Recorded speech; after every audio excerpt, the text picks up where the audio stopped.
कराची के इलाके खारादर में 2 रोज कबल बैंक के बाहर से 50 लाख की डकैती में दुकान का मुलाजिम ही मुनव्विस निकला है। पुलिस ने मुलजिम को गिरफ्तार करके मुकदमा दर्ज कर लिया। इस पर हम बात करेंगे डॉन न्यूज़ के रिपोर्टर इमरान हफीज से। इमरान, बताइएगा ये कैसे वारदात हुई और कब से प्लानिंग चल रही थी इसकी?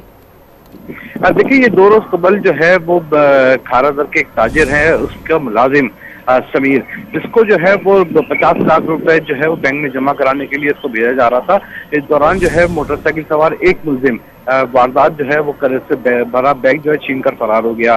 जबकि पुलिस ने जो है एक अच्छा इकदाम किया कि सीसीटीवी फुटेज जो है फौरी तौर पर निकालने के बाद जब सीसीटीवी का बतौर जायजा लिया गया तो उसके अंदर जो है वो मुलाजिम की हरकत जो है वो थोड़ी मशकूक नजर आई।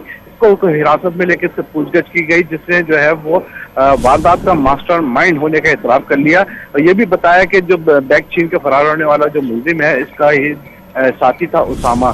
जबकि दीगर 2 मुलजिमान जो हैं वो जो है वो बैकअप के ऊपर, जिनके नाम भी जो है वो उसमें अफशा करते हुए बताया है कि दीगर साथियों में मुइज तनोली और आखिर ये दोनों जो है बैकअप के ऊपर थे। पुलिस जो है दीगर 2 मुलजिमान जो है जो उनकी गिरफ्तारी के लिए छापे मार रही है। जी, बहुत शुक्रिया इमरान, आपने हमें अपडेट किया।